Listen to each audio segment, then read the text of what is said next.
Oh boy. All right, we're live on YouTube. We have never been live on YouTube before, so hopefully Maybe this no one will goes well. come. And maybe nobody will call in.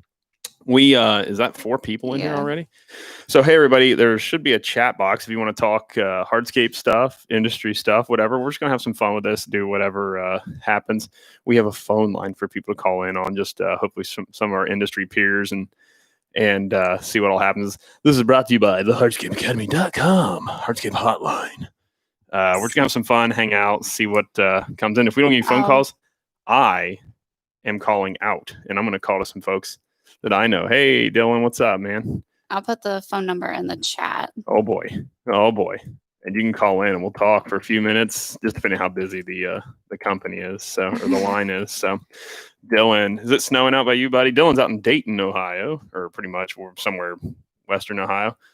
Green Blades, howdy from Texas. So I cool. love Texas. Wasn't born there, but I'm gonna get there as soon as I can.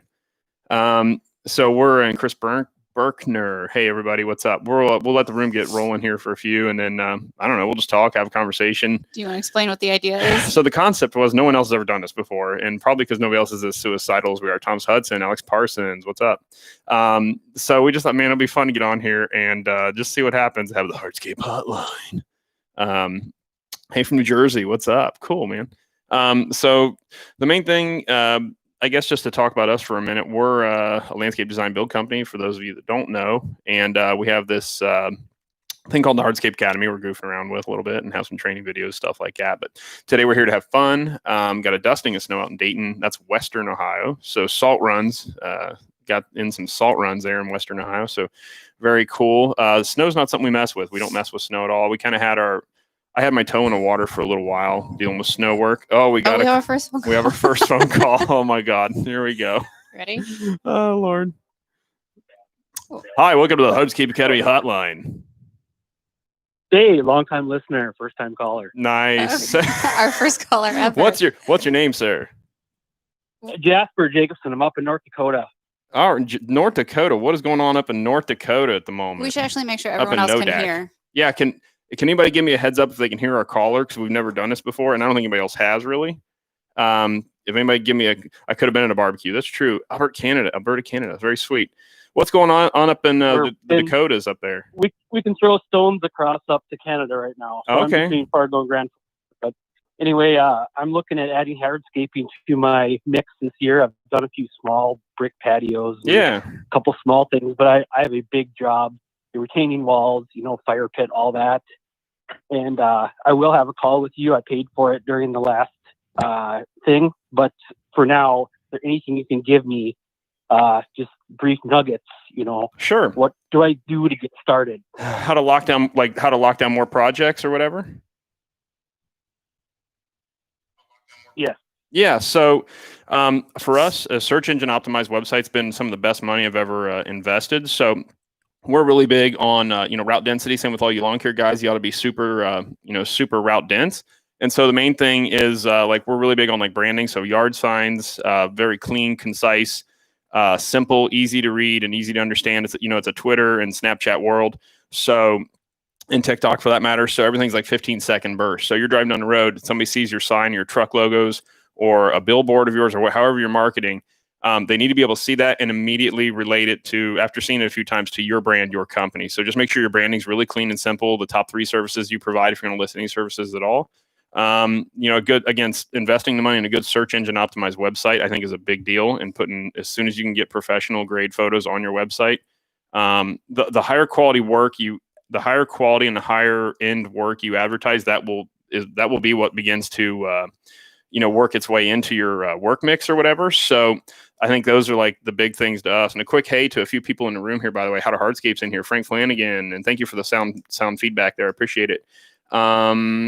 Yeah. So anyways, want to be sure to say hey to a few folks in the room here. So anyways, that's the way we look at marketing with that stuff. And Britt, you can jump in anytime you want. But, the biggest thing, again, is just clear, simple, concise branding, talking to everybody and, just making sure you're always branding. Like you can see if you're watching right now, I've got a branded hat on and a branded shirt. Britt she doesn't care about the company apparently, but we're all about the branding, and we want people to see this, see the name, call the number, right? And so that's the biggest thing that we do, and we feel, for at least for procuring more work. And then like Andy Mulder says, good work builds on good work, and just continually being known for doing an immaculate and an excellent job. That quality, that rapport just builds on itself. So it takes, I would say, really like 3 to 5 years is like really where you start that rapport, that reputation builds on itself. You know what I mean? It's a compounding thing. Almost a Pareto distribution or a Matthew principle, if you will, if any, not Dave Ramsey, Jordan Peterson listeners out there. So, and I heart you, JP. I heart you. So yeah, man. So, hey, thanks for calling in from North Dakota. I appreciate it. Thanks, man. Hey, take care. Thanks for being what was your name? Your first guest, Jeff, right? Oh, all right, cool. Thanks, Jeff. That was wild. Mountain Strong Lawn and Landscape has something? Yeah. So difficulty squaring off a house foundation. They are never square. Ooh. So, that's a great question. That's probably for somebody that's smarter and better than me at this. A lot of times you got to kind of split the difference. It depends on how egregious or how obnoxious out of square it is, right? So what we'll try to do is we'll break off a couple things, like where we can. To me, it's the most important, like where the most visuals are for being square. So if you have a banding line coming straight off that corner that has to look square or has to be square further out, I think you need to pick where you need your most square optics to be, let's say. So if it's tucked back in a corner, and to get the rest of the project square, this little corner is going to look out of square, but that's because the rest of the house is out of square. We try to tuck that lesser visual area into it and make sure that where we need to be and be visually square to other things is like the primary focal point. So we'll then make up those differences with sand joints, or God forbid, you got to trim pavers and stuff like that. But it's really tough because you can look like a real hack, when things are out of square, because it's like chicken or the egg, like who was out of square first, right? And so we'll try to square to the object, let's say, or the direction that makes the most sense visually, and wouldn't show somebody else's bad square work. So good question there. That's a good one. I ought to make a video on that when I got more time to. Let's see here. Thomas Hudson says, give a shout out on his channel. There you go, Thomas Hudson. Horsehead, New York. What's up? That was, Jasper. I'm sorry, Jasper. My audio is a little muffled on my end. So Jasper, we've got another call into the Hardscape Academy. We'll take us. Good Lord, this could go so sideways. Hey, thanks for joining us at the Hardscape Academy Hotline. How can we help you? Hey, Caleb and Britt, this is Mike from How to Hardscape. Oh, golly. I gotta hit in now. So what's up, dude? How you doing? How you doing, Mike? What's up? Good, guys. Oh, not much. I just called to see if I'd actually make it on. This is great. Yeah, it's crazy. You're our second caller. So I had Jasper on earlier. I accidentally said Jeff, but it was Jasper. So I apologize. Jasper from Nodak up there. What's up with you, Mike? What's going on up in Canada there? Oh, it's a little bit chilly. I'm actually outside right now. Went for a run and thought I'd give you guys a call. Oh, just man. Wanted to say, I don't have a question really, but I'm just amazed about what you two can do together. Being married and also having kids and everything that you guys got going on. It's pretty incredible. I wonder how you guys do that. Well, when we're divorced in a couple of years, then you'll know how. So at the expense of our marriage. No, we work a ton, and like we got the kids down for a nap right now. So we're trying to just cram this in here. We wanted to be the first people. We had this idea yesterday, and we're like, man, we need to act on this. This is kind of fun, and maybe it'll be a complete train wreck and disaster. But we wanted to jump on this because I think it could be fun. So, Mike, how much of a runner are you? How long did you run? Oh man, I can't run. That's why I'm trying to run. My wife is a runner, so I can't even keep up with her right now. I don't got the cardio, right? I got you. Yeah, that's something I need to. Oh man, my longevity and stuff like that is so bad. It's been once my shoulder heals up, my goal is to get. So I'm pushing 40, so like my goal is to get in the best shape of my life that I'm possible of getting in while still being considered a quote unquote young man. So I'm with you there, man. So I tell you, I enjoy running. Britt likes to do like workouts and ab crunching and all this crap. And it's like, I can't get my head in that, but I can run. I can turn my head off and run, but that's not my thing. But this isn't a health show. It's a Hardscape show. So Mike, man, thanks for calling in, buddy. I appreciate it. Hey, I appreciate you guys. Thanks so much. Take care, bud. We'll see you. That was Mike with How to Hardscape on his Instagram channel. Let's see here. So question. Would you eat the moon if it made out of barbecue spare ribs? That was an old Harry Carey, Will Ferrell skit back in the day on Saturday Night Live, back when Saturday Night Live was funny and not political. It was actually a good show back then. Okay, so 14-inch wet saw versus dry saw in terms of quality and cut and maintenance. Okay, so I haven't run it like a wet saw in a long time on a project. The one we had I like, but you get so much water and everything everywhere. What I'm really recommending is, and IQ doesn't pay us to say this, even though they should. The IQ dustless saw is really it's a significant investment. It's like $3,000, but that thing is wonderful. You can take it everywhere. It's a little slow, yes, but the technology's catching up. I've heard rumors they got a bigger machine, a bigger motor coming out. So that dustless saw is really the way to go, because you just don't have that slurry, you don't have that junk everywhere. Like dry cutting with a dust collection system, and there's other dust collection systems out there, by the way. So, but we're going through about a blade on that. A blade a month. So keep in mind, like, and I know Andy Mulder and Jeremy Swihart, those guys are burning up those saws like crazy, because they use them. I mean, way more than we do even. And so it's an expendable tool, and you got to look at it that way. It's an expensive, expendable tool. But if you figure, like, I know we're wearing out gas concrete saws about a saw a year at least. So I know, so that's $1,000 out the door right there. So you probably get a couple years out of those IQs of really ragging them out hard. And so you got to look at it as like, it's just the deal. It's just the cost of business, and you got to carry that into your pricing. Now, of course, if you have multiple people on site, you almost need 2 on site. So totally, yeah. You're not waiting around. That's a good point. We should probably grab a second one, like Andy and Jeremy have got 2 or 3 each. It's crazy. And the joke they make is, because when one's broken, they can use the other. But again, they run the heck out of those things. So those are really good saws for cutting that stuff. But again, on like for when we are cutting out curved radii or something on a patio, I'm putting my guys, I'm always doing this, but I'm pushing them to always be cutting, to be wet cutting, especially when we're in a dense urban area.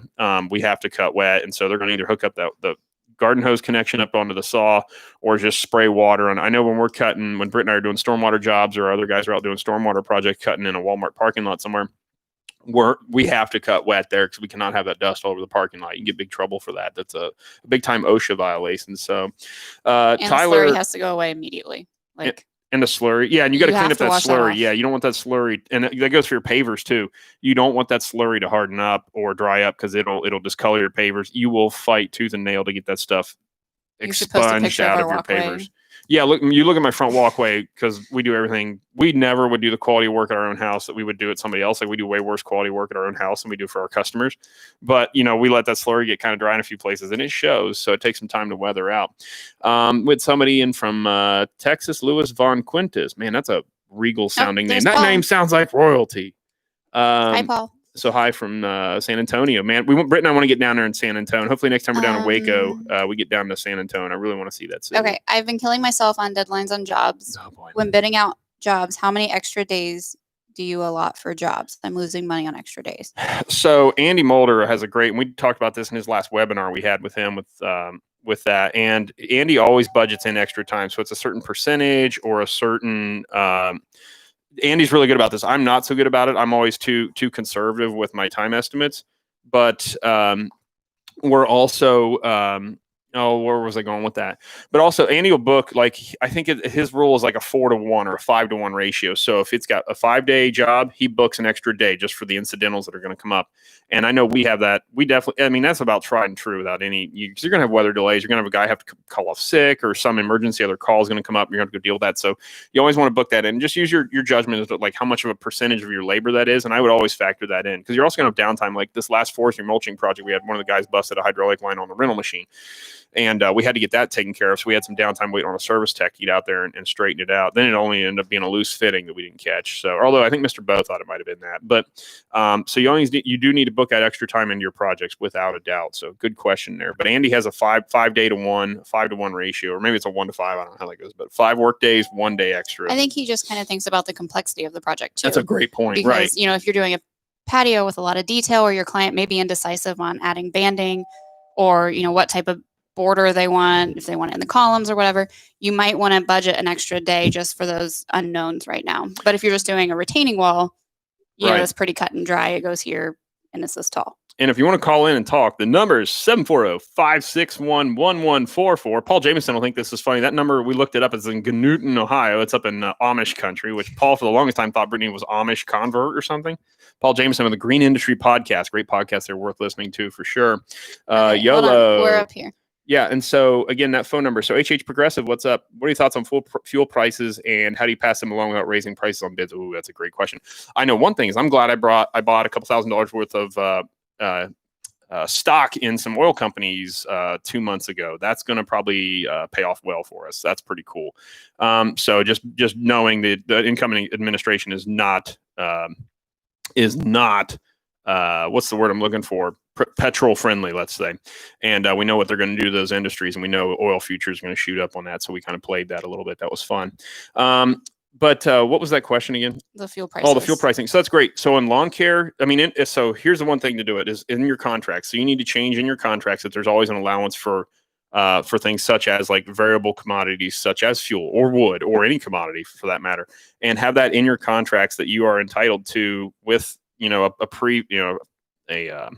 written request to the client or like some sort of advanced, information to the client or advanced notice that, hey, fuel prices are going up. We bid this job back in whatever, anticipating fuel prices to hold steady or whatever. And then we're going to and then you reach out to that client, like we've got to put a fuel surcharge on. So any of you folks that remember back in when were fuel prices like insane, like 2008, 2006, fuel was like pushing $4 a gallon here in the United States. It was out of absolute control. And then thank goodness to directional fracking and things like that brought energy independence to America and dropped our fuel prices tremendously. It was wonderful. Energy independence is a wonderful thing. If you can't tell where I stand on that. Now don't blow up our feed there.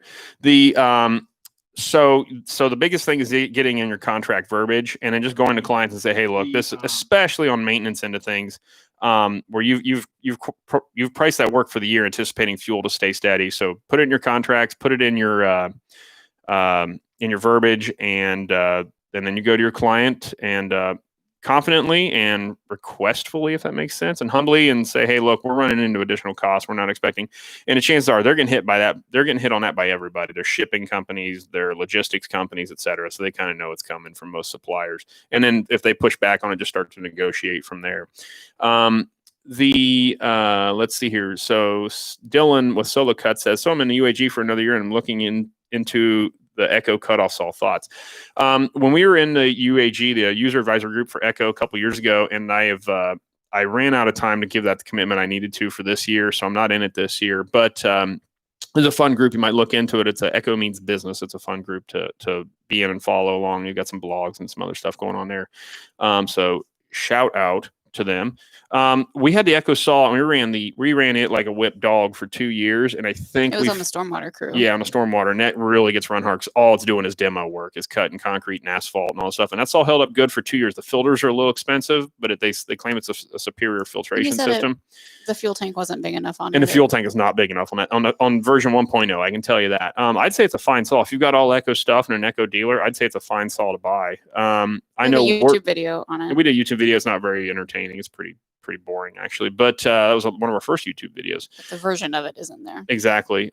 So I would say nothing negative about it. Now I know we are starting to move up in Salt Lake, so we've got a handful of K770 Husqvarnas because we got a dealer just 2 miles down the road from the shop, and so I know we like the Husqvarnas a lot, and the K770s, and then I think we're going to buy like a K990 for just the extra horsepower for demo work. I think it's the way to go.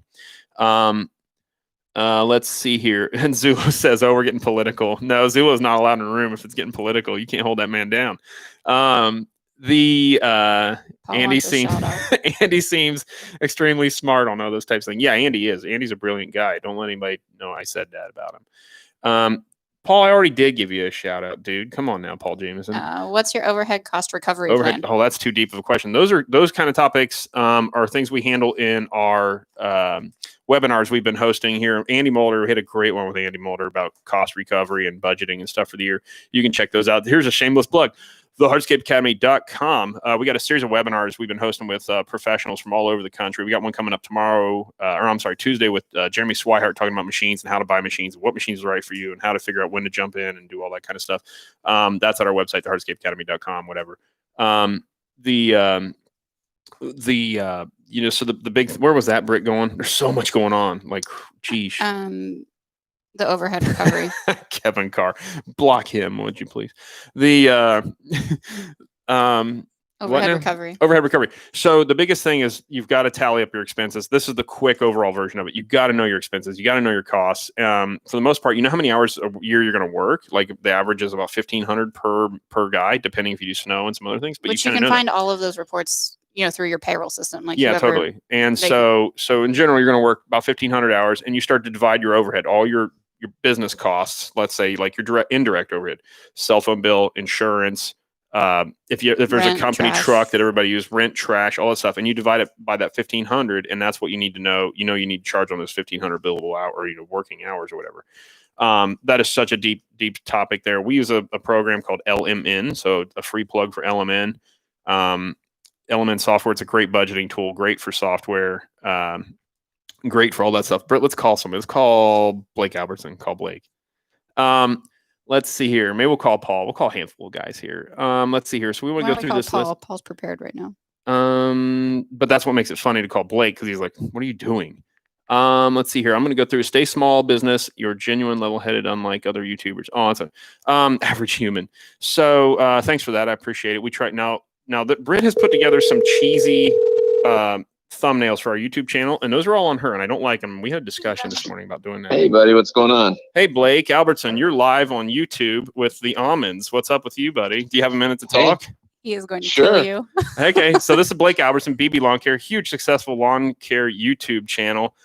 He just had twin babies with Natalie and a year ago. Well, whatever, time flies. But and Blake, you're live on our YouTube channel, and people are we've been having people call in to say hi, and we've been calling other people. We just started calling other people too. So where are you at? You're down now. What are you doing today, Blake? What's up?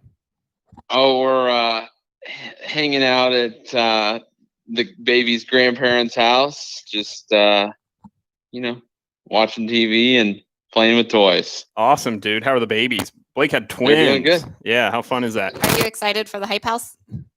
I'm very excited. So in February, we're going to we're a few influencers or whatever the cheesy name is. We've got a house rented in Tampa, Florida, that we're going to be all together there for a week. Just putting out content, shooting videos and YouTube videos and podcasts. And Blake's one of the guests down there along with us in February. Also a meetup February 12th in Tampa at Armature Park, or Armchair Park, I think as Brian Fullerton says. And that's gonna be a lot of fun. So that's open to anybody who wants to come down. So Blake, any words of wisdom real quick, and we'll let you go. Words of wisdom. Yeah, definitely come to the meetup if you're in Florida. That's gonna be so sweet. I think the kids say lit these days. It's gonna be lit. You're so hip and on it, Caleb. I'm on TikTok. I'm not a TikTok star like the you. hippest 40-year-old in the group. Yeah, right. But I think it's definitely needed because there were no real events this year with GIE being postponed and everything. Yeah. So yeah, I think it's gonna be fun. Yeah, totally, Blake. Get together and share stories and talk shop and hopefully learn something from one another. And be in Tampa and be nice and warm. So it's gonna be cool in mid-February. So well, Blake, I'll let you go, man. Thanks for being on the show here. Yeah, cool guys. We'll see you. See you, bud. Take care. Bye-bye. Let's answer some questions, Brittany. I wonder how long we can do this. There's 40 people in the room. We said an hour. 41. They just left. They're like, I'm out of here. This is over. Okay. Stupid. Let's see here. Did you answer the slope? So Kevin Carr we'll actually be visiting with him out in so I'll have to kick him in the shin or something for this question, because he knows it's a source of contention between Andy, Jeremy, and myself, and actually it's them ganging up on me. The big debate of 2% slope, 1% slope on patios. ICPI standard is 2%, which ICPI can whatever, but I'm a big believer in 2% in most cases. Frankly, I think the patios self-clean better. They're gonna drain faster. It's just the way to go in most cases, I believe. Plumbing, I think plumbing standards are even 2% for pipe drop, but except I was watching a YouTube video on a French drain channel talking about they were doing some of their French drains at 3% slope, which is pretty aggressive.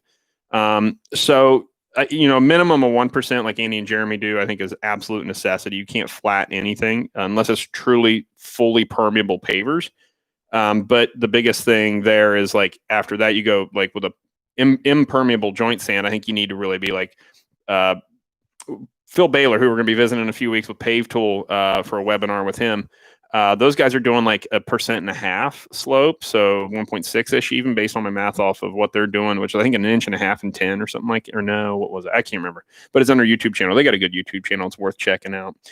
My brother Noah Almond says previous webinars will be available soon. Yeah, that's Hardscape, the hardscapeacademy.com, whatever. This dude says I calculate overhead by the speed of the laborers from Home Depot. Well, I mean, that's one way to do it, I guess, if you want to run a business like that.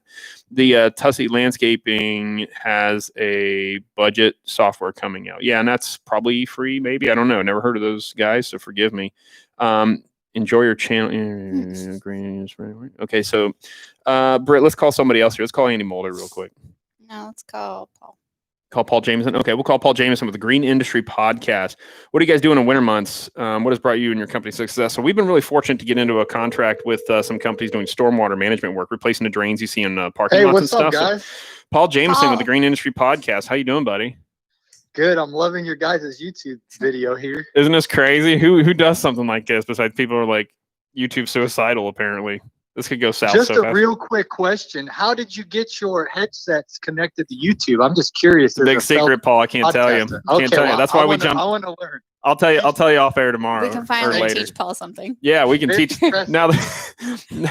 Now the what do they say? The student is now the teacher. So I got to talk to you about some podcast stuff, anyways, Paul. So I'll talk to you offline about that. We just ran it through the road. The road board is all it is. It's nothing fancy. We just had this epiphany yesterday. Like, well, wait, we can run it through our podcast board, and it's like, well, let's do that because nobody else has done it before. So, and Britt's pinching me, giving away too many secrets. So yeah, Paul. So that's what's up, dude. What are you doing up down there? And how's Green Industry Podcast going, by the way? It's good. We have episode 337 and 338 coming out this week. Mike Pletz from Canada, How to Hardscape. Yeah. So we're actually talking some hardscaping on the show Monday and Tuesday. And I'm actually headed into the studio this afternoon and doing an episode on overhead recovery. That's why I asked you that question. Yeah. Oh, that's such a long. Serious topic. That's a long answer to a short question, man. So make sure that the Hardscape Academy ads play all around Mike talking. Don't forget that, by the way. Yeah, we run your ad on every show. Caleb Austin bringing it to you from Fairfield County, Ohio. That's right. I give Mike a hard time. So, Paul, tell us about your Florida tour. Yes. So I'm going on tour to Florida. Really excited. It starts in Freeport, Florida. I'm interviewing a lawn care professional there, James Middleton. Then I'm headed to the Tampa area for a week where you guys and Blake and the boys and girls are going to be at the Hype House and, of course, the meetup February 12th. Then I'm going down to not to interview Donald Trump. I'm going to West Palm Beach. I got some interviews there with the guys from Equipment Defender in West Palm Beach area, and then I'm headed up to Daytona. So I'm excited for the weather, and I encourage everybody to come out Friday, February 12th at 3 p.m. to Armature Works. Yeah, it's gonna be dope, man. It's gonna be a lot of fun. Mike, so we got a few comments here. So Paul, so Paul, I just had Blake on. You're our second call that we're calling you guest. So thanks for checking in here today, buddy. Anything else you want to part with, bud?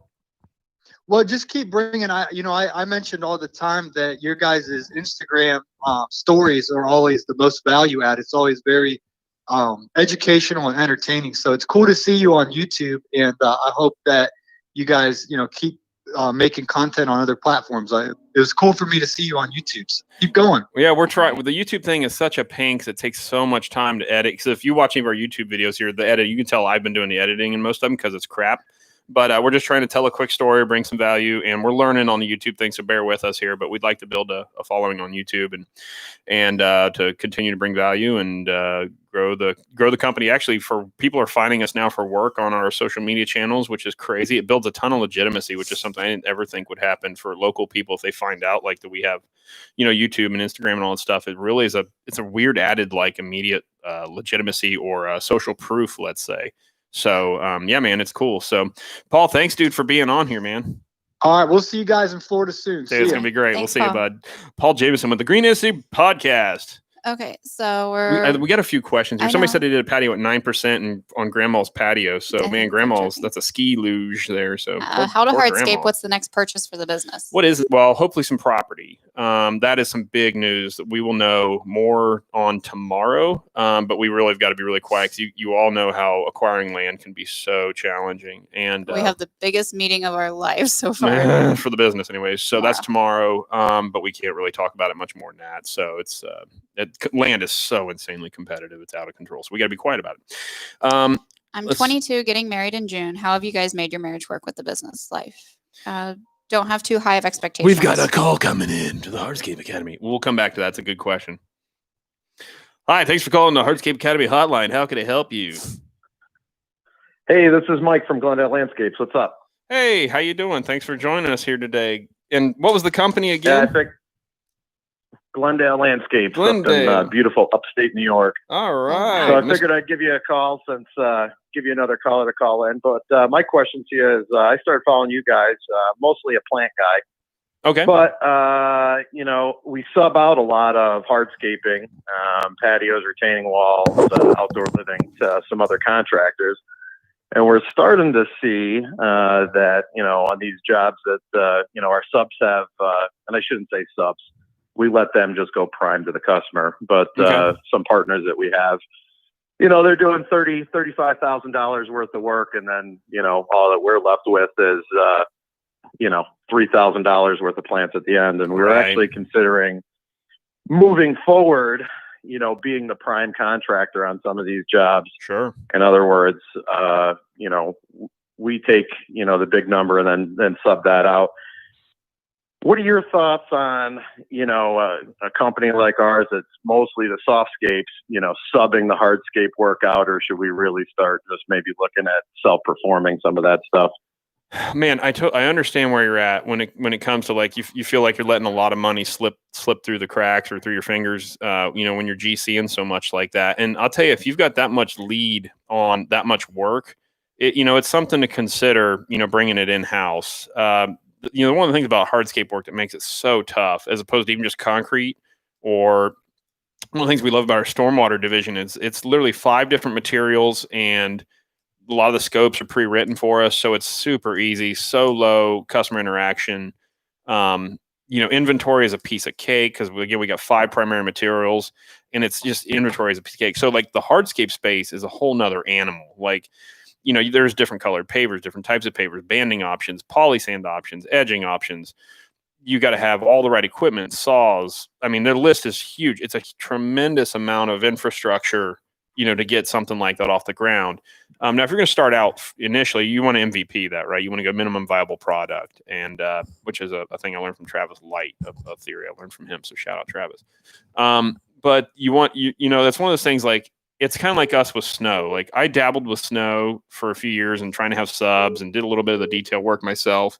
And we'll have to, sorry, we got another call coming in, but we'll have to let that one go. But yeah, man. So the big thing there is, like, kind of deciding what your headache tolerance is. And depending on what size company you are, like, you know, the big thing is going to be, like, finding people that are good hardscapers, you know, finding a good project leader, project foreman type deal. If you can. Again, I get the impression you guys are a little bit bigger company, but maybe not. So no, we're not terribly huge. I mean, it's just 3 of us, but like I said, we're primary plant people. Yeah, I understand. You know, we kind of, you know, honed in on that, and you know, following kind of your lead. I mean, we're mechanized. I mean, we do a lot of our planning with the dingo and skid steer and stuff like that. Yeah, cool. So we've minimized the handwork, yeah. But yeah, no, we've kind of we're getting a lot of leads on, and a lot of people are looking for that stuff. And like I said, we're just kind of giving it away per se. I understand. And we're just looking for your thoughts on whether just to hold the course, or if we should think about, you know, like I said, being the general contractor and subbing it. But, you know, Sure. I obviously had some fears about subcontracting something that I don't know how to self-perform myself. Right. You know, in case something happens to your sub. Yep, 100%. That's a viable fear, and that's reasonable. So you definitely got wisdom in that regard for sure. So, you know, I think the big thing is, like, I mean, you can always just, you know, you can take a couple in under your own belt, right? So you can rent the equipment you need, watch some training videos, watch YouTube, you know, all that kind of stuff, and do a couple small, simple ones, even just doing trash can pads or something like that. Real, you know, doing some of the smaller stuff to kind of get you, you know, get you comfortable with it, or find, if you want to GC it, find a young, you know, energetic upstart that is, you know, doing some decent work. They just don't have their business fully off the ground yet. But yeah, like you said, I understand, like, we hired out a subcontractor one time for asphalt work, And that was really scary because I didn't know what good asphalt work really was, but it was a bigger reputable company. So we kind of had that to roll on. So I get where you're going with that, man. So, I mean, I would encourage you to consider, bringing it in-house, but again, it's a whole nother animal on top of, and Jason Zula says just charge 15% to manage all the work. And so that's a New York number there, but put 15%, if you want to GC it, put 15% on it. And then also what you might do is talk to the people under you as a sub is like, what is your price as a sub? Not as like, cause I'm going to handle, cause you're going to handle all the headaches of the customer, selling the work, selling the colors, dealing with any headaches that come up in the meantime. Like Grandma Crabtree doesn't like this color banding now. And Grandma Crabtree wants the pavers to go out 10 more feet now. And you're going to handle all that crap in the middle. So you might hit now if a company hits me up for this, it's different, but you might reach out to them and be like, hey, what's your standard price? And then what is your sub price where you don't have to deal with any of the headaches? You build off a set of plans, which is another thing. They have to have a good set of plans to build off of. Like you've got to have something there that they're going to be, that is accurate. And there's no debate over like, well, this looks like it goes 7 feet and in the plans, it's like 7'6" or whatever. And stuff like that. So you need really good set of plans for subs to make sure everybody's, just very clear and concise,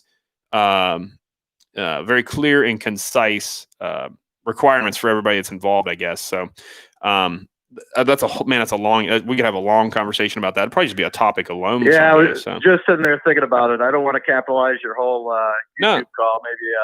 Maybe I'll look you up on Hardscape Academy and I'll buy a call there. There we go, man. Well, thank you, buddy. Or hit me up on DM. Hit me up on DM Instagram. We can chat. I talk a ton to guys on Instagram DM. So thanks for calling in, man. Appreciate it. I hope you're confused on a higher level now, maybe. Thanks. We'll see you, Glendale. Right. Bye now.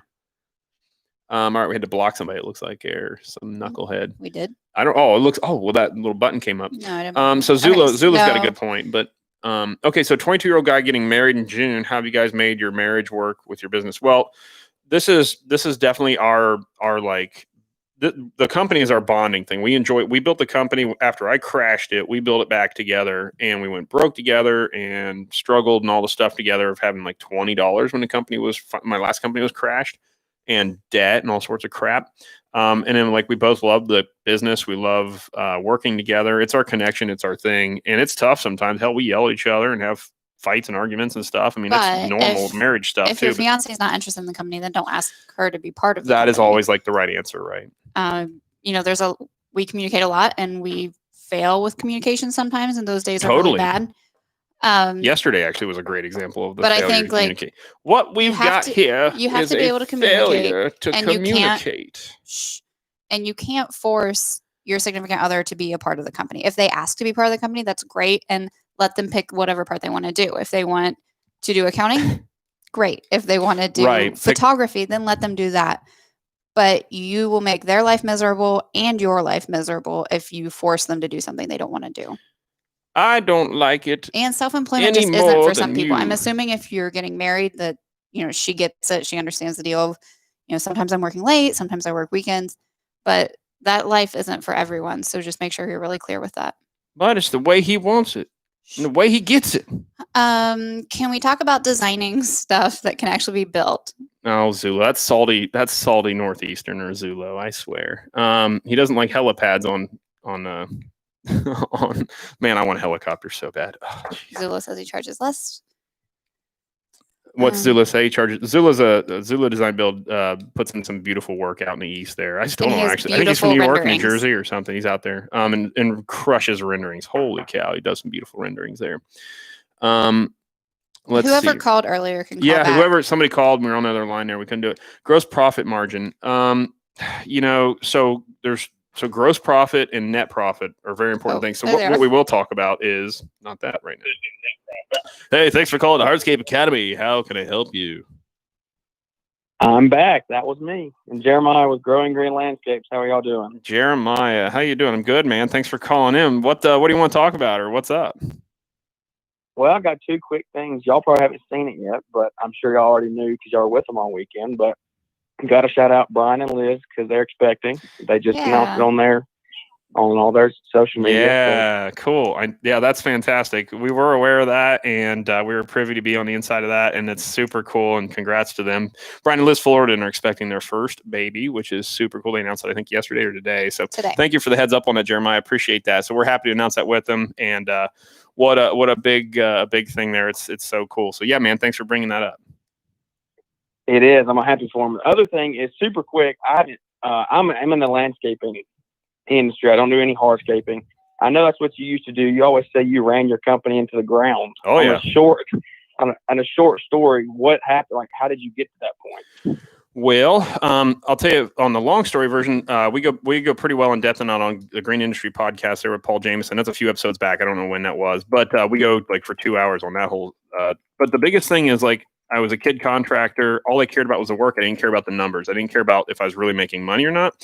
I didn't care if I was actually a viable business. I just loved doing the work. And then by the time it was time to really care about being a viable business or not, it was too late. The company, I was behind in payroll, tax debt, payroll taxes, income taxes, state taxes.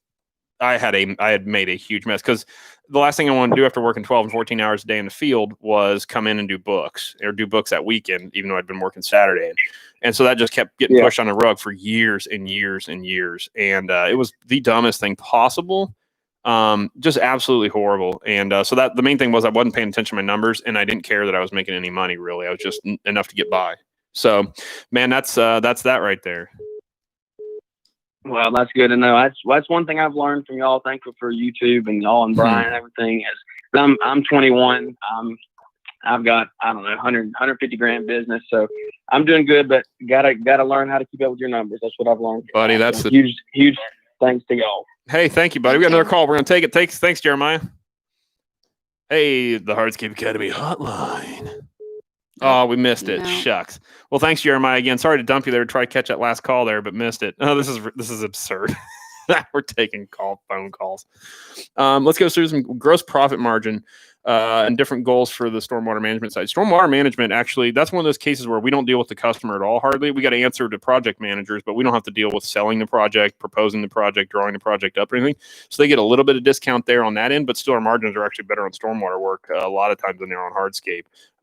But we're working on that because through a lot of influence from Andy Mulder and Jeremy Swihart, again, who we're having webinars with. Check out thehardscapeacademy.com, right, Britt? I want to be like the Hodge twins.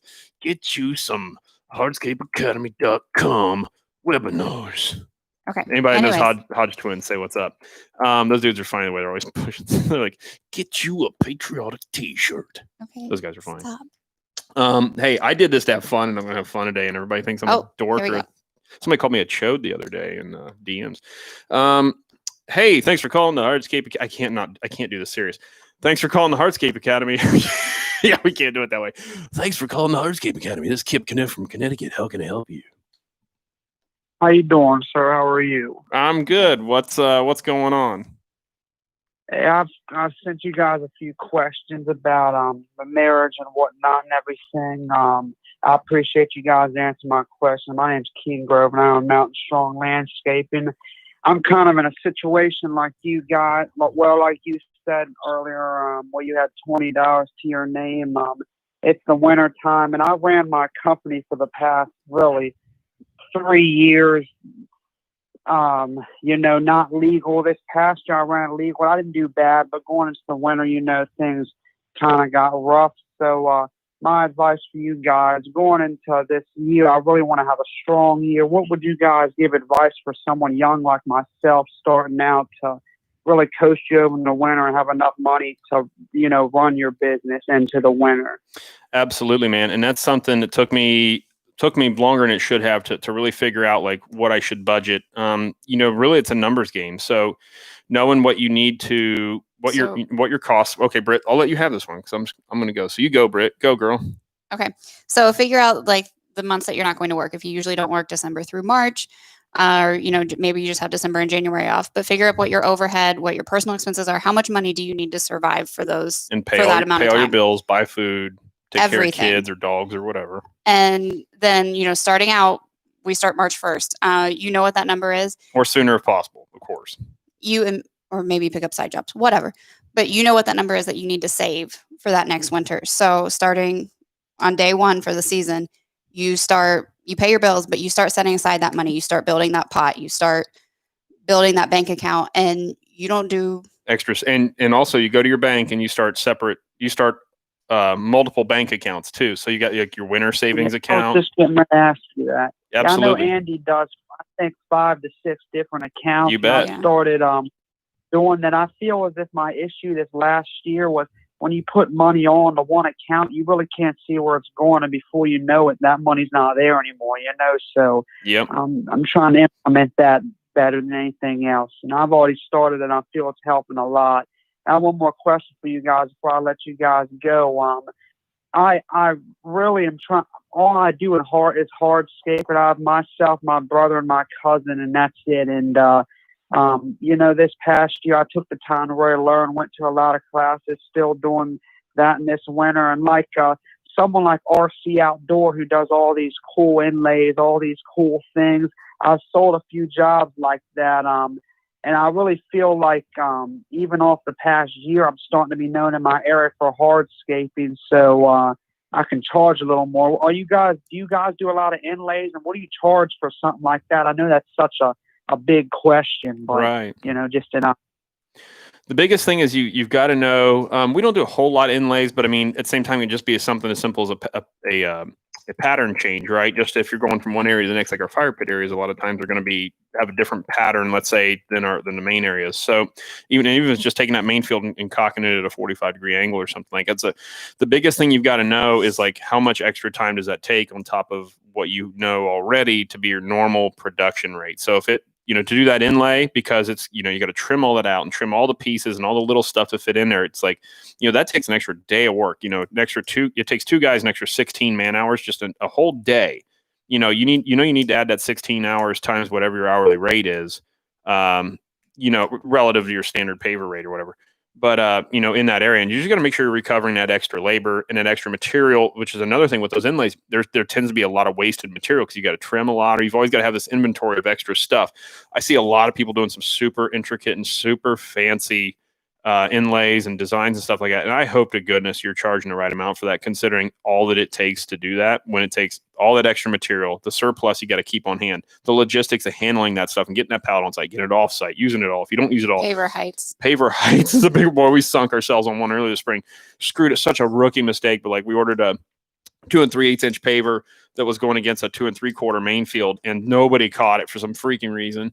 And from design on down, by the way.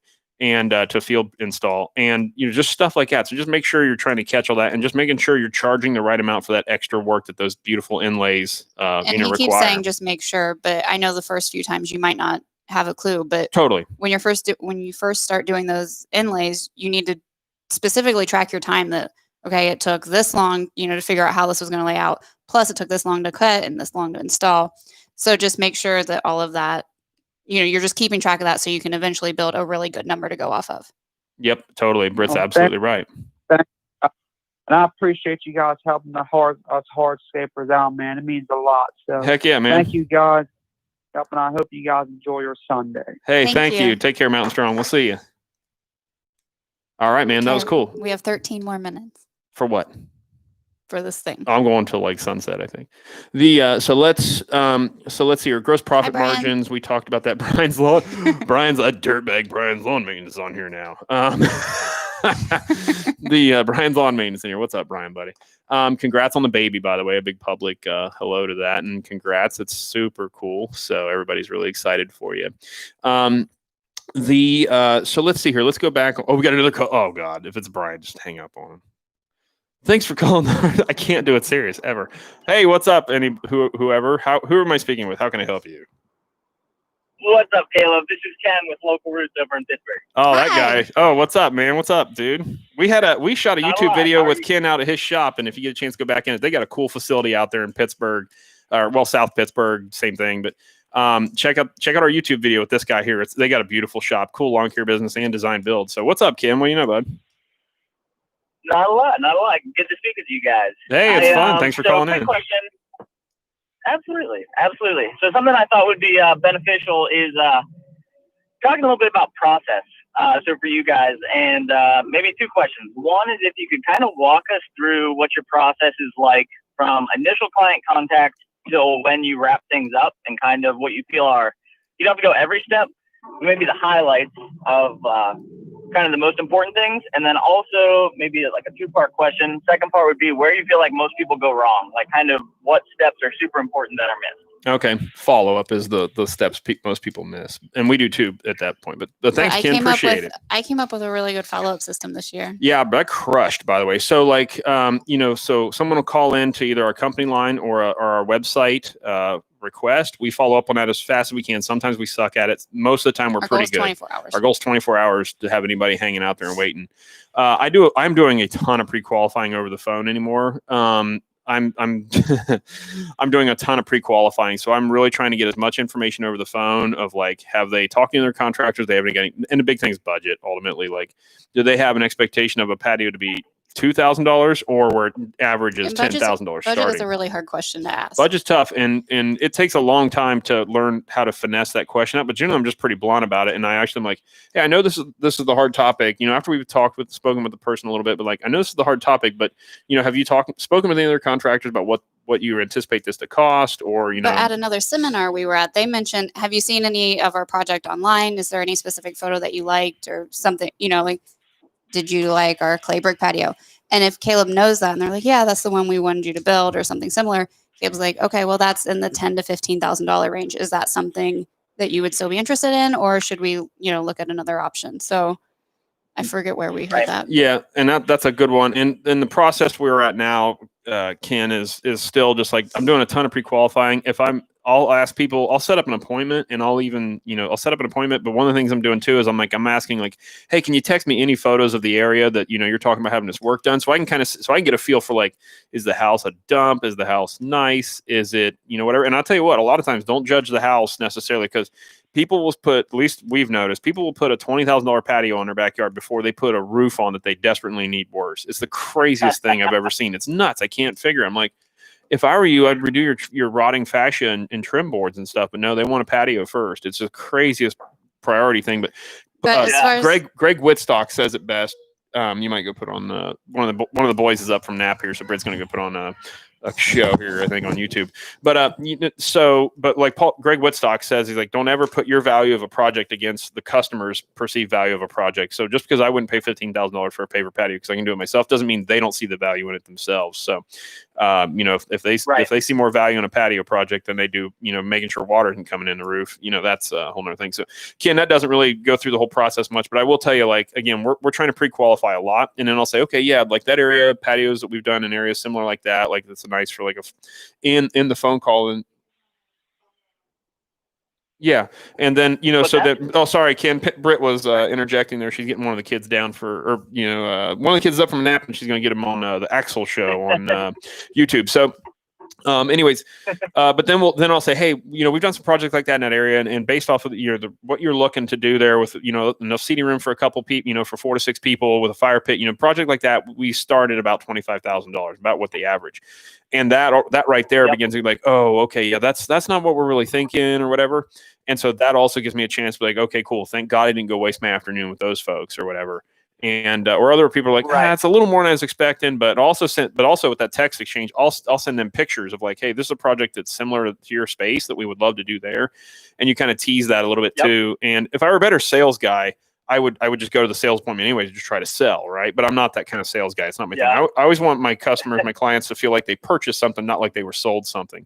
Now, if I had sales staff, Ken, I would be sending my sales guys. They're going on every lead. They're going out, and their goal is just to sell. I mean, just period. That's their deal. So when you're buying from a company, make sure when you're talking to salespeople that they have the heart of a teacher, like Dave Ramsey says, and that you've got people with the heart of a teacher that are willing to educate you on the process and why you want this shingle over that shingle or this paver over that paver, whatever you're buying, or a piece of equipment per se, and all that. And then Britt is, so then we'll meet with them, we'll send a proposal, because generally we're doing like basic patio design work complimentary, let's say, but that's why we're qualifying so hard. And by the time you get through that gauntlet, it looks to be a better process for us, because we do a ton of referral work, so just like you, I'm sure. And and all that. But the one thing that's been killing for closing on work is like we'll send a proposal because generally we just email it. We don't go and sell in person too much anymore with the actual plan. But Ken, the one thing is Britt has put a file system together, and she'll follow up and like say we propose it or send it in on Monday. There's a folder Monday through Friday, and if Caleb writes the estimate on Monday, he puts the estimate in the Wednesday folder, and every day I open the folder, and that's the estimate that I follow up on. And then if I follow up on Wednesday, I put it in the Friday folder then. And so I follow up every 2 days. And I think, was it Greg Whitstock or no, someone says you follow up until. No, no, another pond guy. Yeah, Eric Triplett said follow up until you get a restraining order. But and, I usually that's for the hardcore sale. That's for the hardcore sales. So we just keep passing it through those folders until I decide that it's a dead lead. But usually I do. Caleb submits it, then 2 days later, and then 2 days later, and then I'll follow up like a week later. And if I haven't heard, if we haven't made any progress by then I just file it away. Yep. So. And that's that. So, but that actually forced us to follow up with every single lead this year. So it worked out really well. Yeah. It's crazy how easy to just put in so much time on the front end, and then like it just falls through the cracks after that. Yeah. So much waste. Yeah, it is, Ken, and that's the worst. That's the worst thing about it, man. So about landscape sales, period, right? Is like it takes so much effort, and that's why like we're going to be moving towards potentially. We're kicking around like moving. I used to charge consult fees. I used to like a few years ago. I was charging a $50 consult fee to go see anybody, and I've gotten away from that because that began to weed people out and change our rapport of like a more serious design build company, which was interesting. So we don't do that so much anymore, especially too because some of our work is so local that we're not traveling far away for it and stuff like that. So, but we're going to be going potentially back to like Jeremy Swihart's charging a design fee for every project he goes on, which is like a $450 mark. Now, whether or not he comps that to the project once it's sold, I don't know. But we're kicking around going that way. We might be hiring a designer, an outside designer, to try to help us speed up that return. Because if you can get projects back to clients quicker and close on them while they're hot in their mind, and propose things while it's hot in their mind, you're going to close on those jobs a lot better, a lot more often too. And if you do it like Andy Mulder does, you price it the way you want it, and then you're willing to walk. And same with us. Like we're willing to walk on jobs anymore. I don't get romantic about too many projects anymore. I just don't care. It's just we've got 3 kids and 5 guys that we've got to take care of and make sure they're fed and taken care of and clothed most of the time. And so like, I don't get too romantic about projects anymore, frankly, Ken. So. Yeah, I do. And I heard something we started doing, and we stole this concept. I forget who it's from, but we do all of our appointments are scheduled online, and there's a consult fee associated. So if you want to get on the calendar, you just pay the fee online. But then we donate all of that money. So we like make a big brouhaha about it. Like every dollar that gets donated for our appointments just gets donated. So I think a lot of times it makes the clients feel more comfortable with it, but it still serves the function of pre-qualifying them. Yeah, I like that concept. That's pretty cool. I like that a lot. That builds some that builds buy-in too for like a charitable natured company or whatever. I like that idea. And again, it still helps people. That's an interesting barrier. It blocks that barrier a little bit of like, well, just pocketing my money for doing nothing. Well, no, if you know anything about business, you know how much effort goes into the front end of selling and designing work. And that's why I try to treat things more as a consult instead of a sales call, let's say. What program do you use to schedule? You're bringing value whether or not they buy from you. Ideally, yeah, exactly. So if I may ask, what program do you use to schedule your appointments online? Acuity is what we use right now. We're currently reconstructing our website, and we're going to switch to something else. I forget what it is, but right now we use Acuity. It's ACUITY, and it's a Squarespace plugin. It is the most simple thing in the world. It's fantastic. It's Acuity. Awesome. It schedules. You can schedule different types of appointments, and then you have those different types of appointments populate to different people's calendars. So if it's a design consultation, it populates to our designer. If it's outdoor construction, it goes to me. If it's landscape, it goes to my business partner. So it's kind of all. It's very, very thought-free. Very cool. I love that. Cool. Well, Ken, we got to run. Thanks, dude, for being in. Oh, go ahead. No, that's all good. I don't want to hold you any longer. Well, hey. Okay, I'll ask one mini quick. Go, buddy. Go. So you're not on site for the majority of your projects. Is that correct? Rarely anymore. Yeah.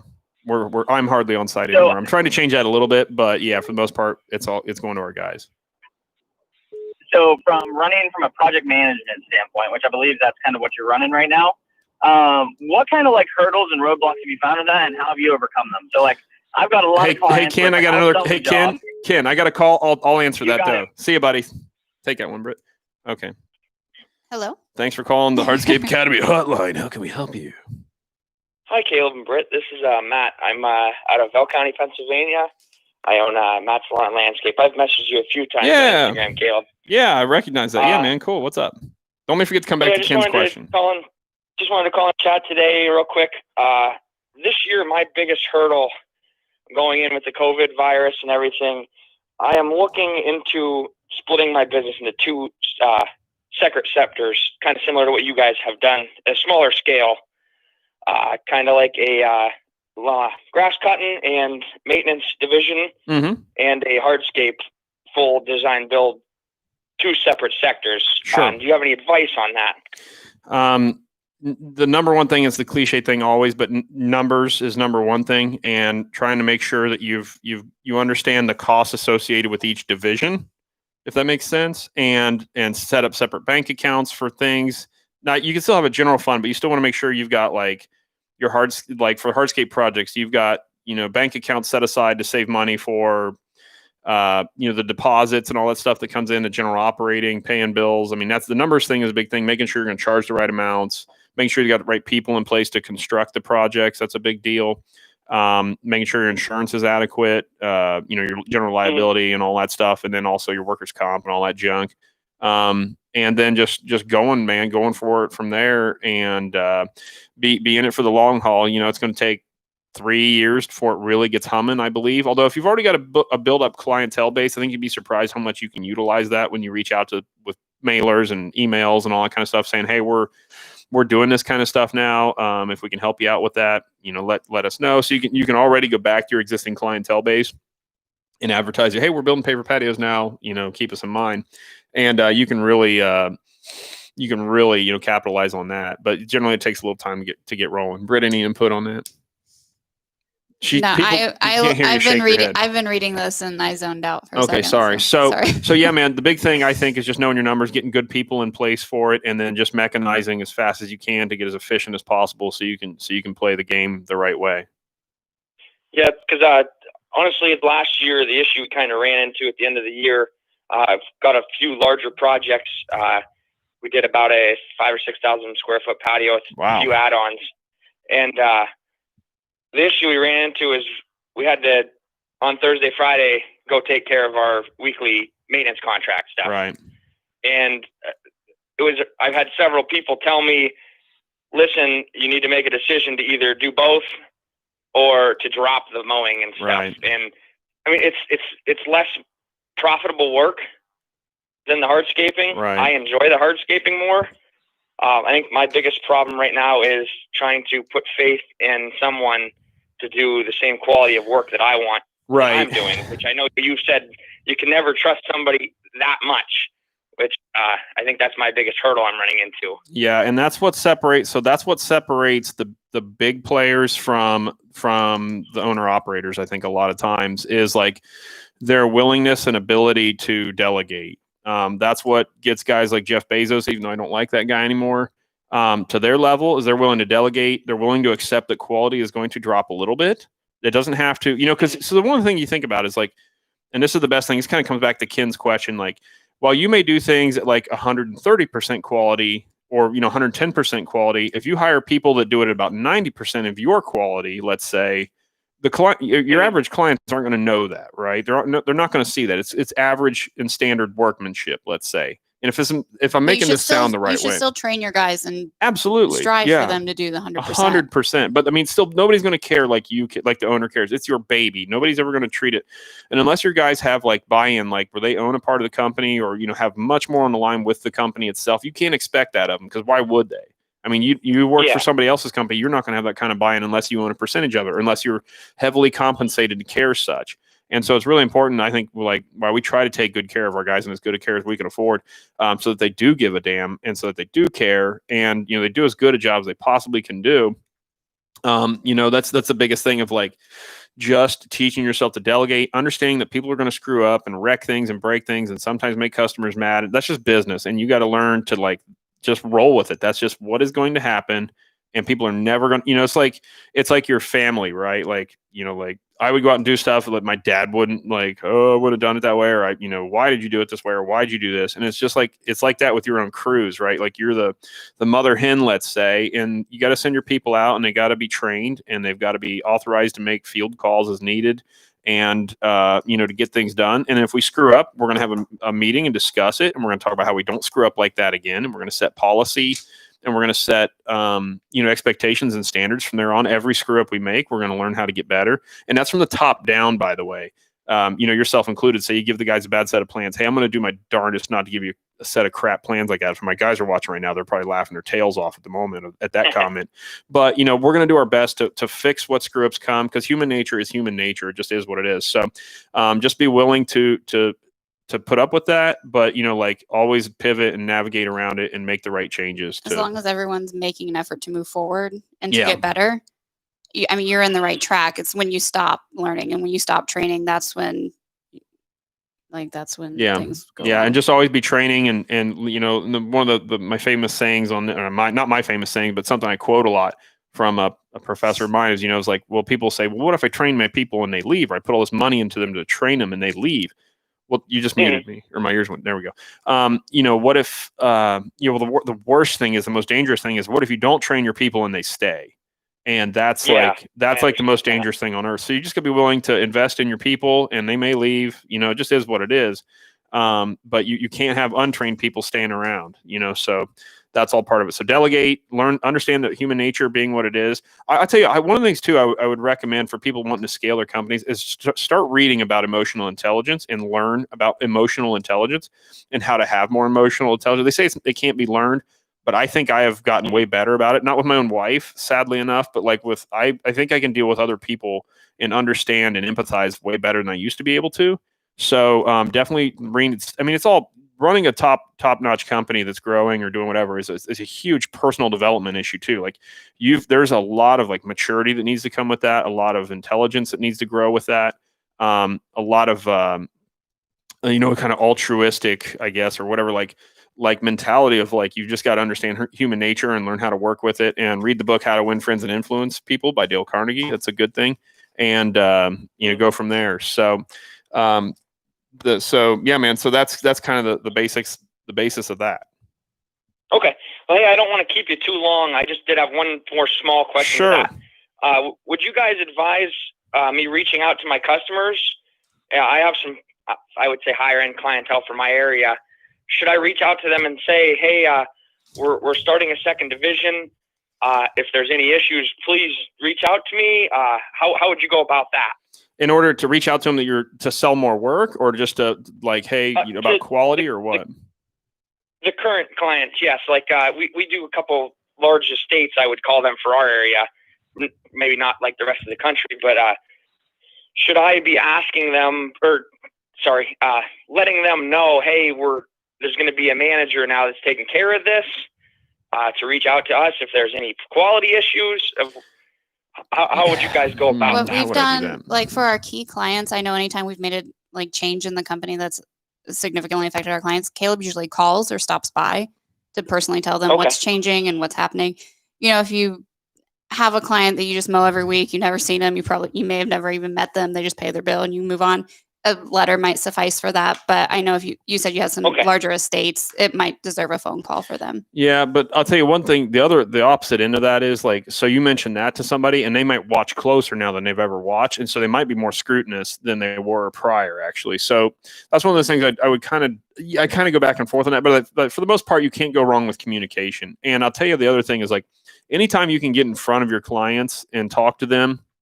So this is one thing I'm always yelling at guys about is a dude I was talking to, he was telling me how he was spending time fueling up his trucks to shop. And I was like, what the hell are you doing spending that kind of time? He's got 5 guys working for him. I was like, why are you spending your most valuable, precious time fueling up trucks? That is not at your pay grade. That is not something those guys, you guys that work for you, don't want to be doing what you're doing. And you cannot be doing what they're doing. Your time is worth a lot more to be selling work and being in front of clients. Those guys don't want to be in front of the clients. So you need to be doing that. So make sure that you're doing the tasks, getting in front of your clients and stuff like that. And you'd be amazed how much work that translates to. Just like, hey, our company's growing. We're really excited about it. We're adding a division that's doing pavers. We're going to have a customer, and you name it, like a customer care account manager or some crap like that. Okay. And like, they're going to be taking care of your property. Never hesitate to call and let us know if there's any issues, or let them know. And, just have this accountability, right? And, surveys and all that kind of stuff if you're really worried about it. And, and do all that kind of stuff, man. And just communicating with your clients, you really just generally can't ever go wrong with that. And you'll be surprised how much more work it translates into, frankly. So, man, with that, we got to run here. Hey, thanks, guys. You have a great day. Thank you too. We'll see you.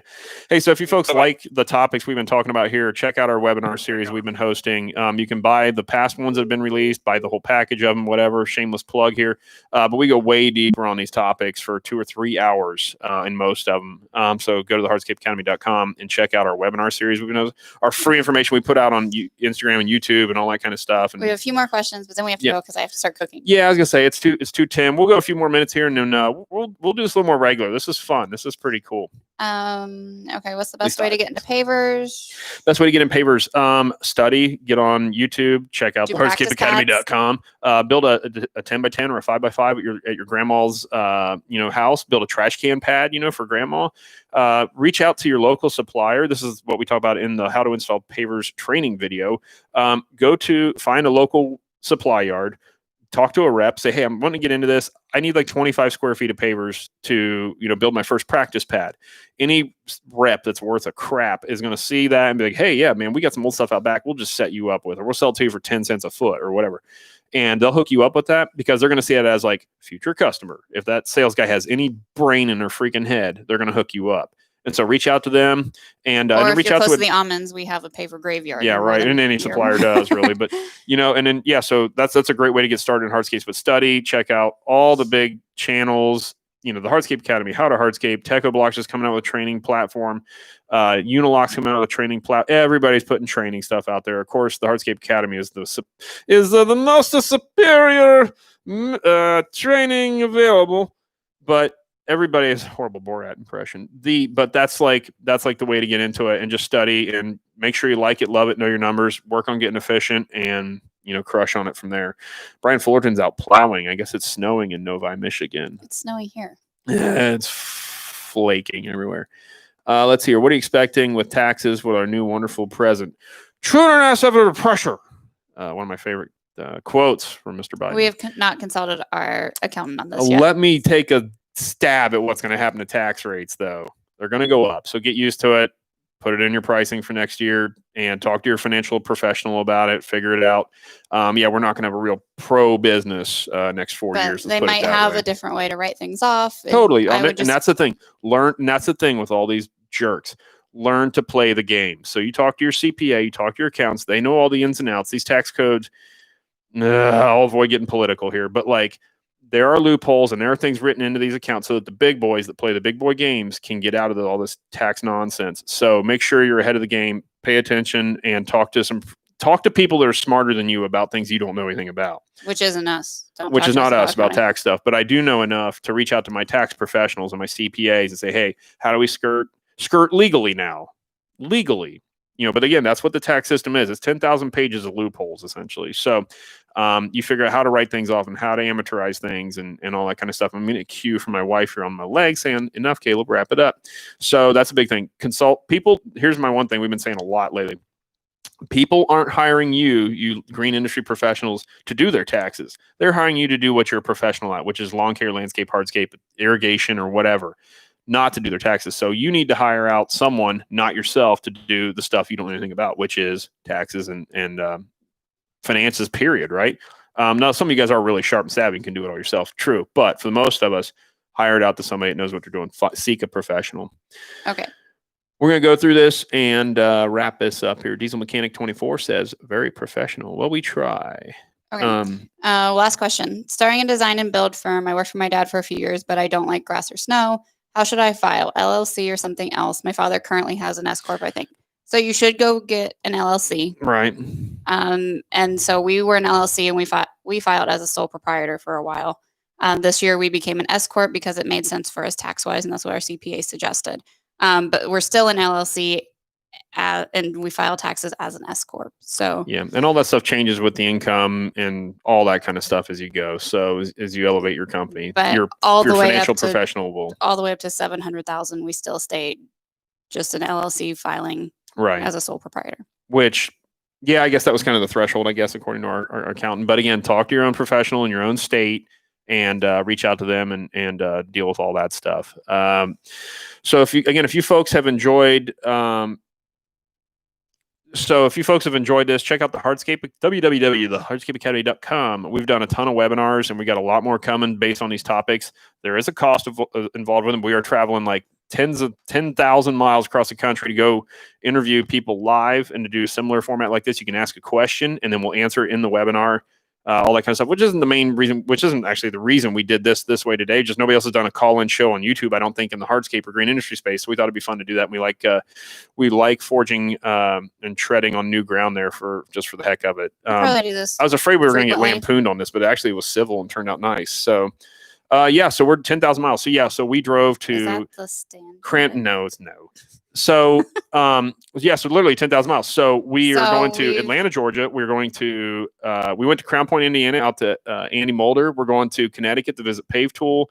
We're going to visit Missy Sherber out in Illinois somewhere. No, she's in Minnesota. Oh, it's so far. It's so much worse. Cold. So far away. Yeah, she's up in Minneapolis. Novi, Michigan. Yep, Novi, Michigan. Yep. Dayton. To Brian.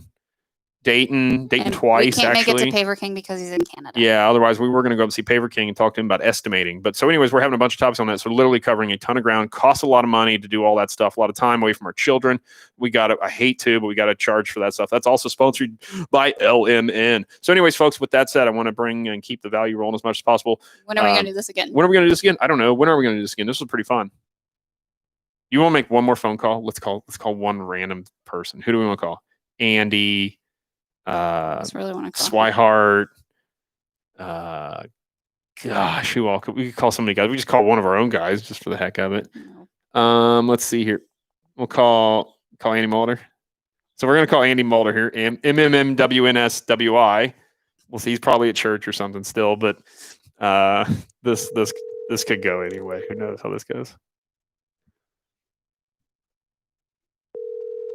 Okay, everybody, hang in there for Andy Mulder. He's at MMS on Instagram. Beautiful, fantastic hardscaper. He may not answer. Who's our backup? Who's our? You want to call Zula? Yo, man, what's up? I'm up here in New York. Hello, you've reached Andy with Mulder. Well, the heck with you, Andy. Just deny my call. How dare you? You know who I am? So, Jason Zula. So bear with us a few minutes. I've never folks. talked to him outside of. I've never seen his Instagram. face. I don't know who he. Show us your face. I don't know who he is. I've never seen his face. I don't think so. He's like, what's the not Daft Punk? What's the one guys that never show their face that make techno and stuff He's like that? not going to answer. He knows we've been calling people. Oh, Zulo, you dork. All right, guys. Well, listen, maybe. Hello? Oh, wait, there he is. Hey, Jason Zulo, Caleb Alman, and Brittany Alman with the Hardscape Academy and Alman Landscape. How you doing? Wow, am I on the hotline? You are on the hotline. Is that cool? That's cool. What's All right. up? Nothing, buddy. How are you doing? I'm doing well. Fantastic. Jason, are you actually in New York or where are you at? Long Island, New York. Long Island. Fantastic, man. You folks still check out what is it, Zulo Design on Instagram. They put in some legitimate, awesome work out there on the East. And dude's opinionated, but he's got good opinions, I would say, for the very most part. And he's not afraid to put it out there. But they do some beautiful design work, some beautiful install work. His renderings are like real life. His renderings are like insane. We try. Yeah, it's beautiful stuff. So, what's the state of the landscape industry up in New York, man? I mean, business is pretty good. We'll see what happens now going forward. But I mean, pool companies now, my pool guy is selling in the end of the year. He was selling pools for this coming August. So yeah, it's crazy. Almost up 9 months backlog. So yeah, that's amazing. Part of that's demand. Part of that's from being shut down for 3-6 months last spring. Yeah. But if winter's been pretty mild, they'll probably get caught up some of that. Yeah. But still. Yeah, buddy. What we'll go deep here real quick because we want to keep the thing going. Man, what's a deep business philosophy you're holding, or you want to keep upheld in Zulo there, or you wish other contractors would step up on? Just like know your worth and know what what value you bring, and don't undersell yourself. Like, the price is the price. It's not your job to figure out how they can afford you. It's your job to give them the best value for your price. So I've been telling people that I go see on estimates now. You know, if you tell me you have $100,000 budget, it doesn't mean I'm going to make the price $100,000. It means I'm going to get you the most I can for your budget. So, you know, it wastes a lot of time and I think it's mistrust that people have. But if you just tell me what you're willing to spend, I can give you the best, you know, that money will give you. Yeah. But and that guessing game of, you know, oh, you go high, I go low, and we meet in the middle, it's just a waste of time. 100%, man. That's fantastic input. I'm going to jump all over the place here, Jason. How many guys are you running here this season or this past season, whatever? 5. Okay, sweet. So you're doing some really high end work. Yep. You're doing some really high end good numbers work, for it, so we can take our time on it, and you know, it's better than, you know, I thought we've had the most I think we've ever had is probably 14 guys. Yeah. You know? Yeah. Which, you know, honestly, sometimes you make more money doing little stuff with less guys and being efficient, which I know is your thing. So yeah, we're all about that. What, Jason, do you have like an average client? Would you say, or are you all over the board with like, they're all retired or they're all like executives? Or like... I mean, we try and do mainly high end stuff. So typically our customer is going to be another small business owner. You know, we got a guy that owned a car dealership. We have, you know, people that own restaurants. You know, that's really it. I'm not going to say that we don't do smaller jobs. We do. Depends on, you know, how busy we are. Sure. You know, hedge fund manager we had was probably one of the biggest jobs we've ever done. It was like a 3-month job. Yeah. Yeah, we do some commercial stuff through another guy that gets a lot of commercial stuff, and he doesn't do any more masonry. So we do all that work for him. That's what I was commenting on, where that pricing is generally cheaper because he's already done all that headache work that I don't want to do. Exactly. So you're just coming in. It's like a layup where, you know, you just basically have to show up and deliver. So, and a lot of people love and just want to do nothing. And I get it, man, because a lot of times, man, you get so tired of dealing with all the little bull crap involved with the design build project. And you come in, the plans are drawn, the elevations are shot. You come in, you bid to that, and you bid build. And so you set up that. No, and those buddy, are the best jobs, to be honest with you. And our stormwater work is that way. And buddy, I tell you, there's a part of that is just wonderful, which is why it can run on its own more or less with our awesome project manager. Simple. Yep, exactly, dude. So, well, Jason, thanks for answering the phone, man. I sure appreciate it. I think we're going to jump off. We've been going for almost an hour and a half. So anytime. We'll make you the caboose on the show here, buddy. Thanks, man, for picking up the call. You guys have a great day. Likewise, I respect what you do. Hey, likewise. We'll see you, bud. See Bye, you. man. Well, it's Jason Zula out there in Long Island. So, guys, with that, Britt had to get cooking. We've got some guests coming here this evening. We want to jump on and do this real quick. thehardscapeacademy.com, www.thehardscapeacademy.com, at Almond Landscape on Instagram and YouTube. We may have a podcast coming out soon. I don't know yet. I don't know why I want to throw my hand in that frying pan, but we also have a webinar Tuesday night talking about buying equipment, purchasing equipment, what kind of equipment, all that kind of stuff with Jeremy Swihart out in Dayton. He's the king of equipment, I think. He really puts a lot of thought into his equipment, and he led the way on the CandyCom thing. He was the first guy, I think, really to have a CandyCom in the mainstream, which he has influenced probably the purchase of a bazillion of those, frankly.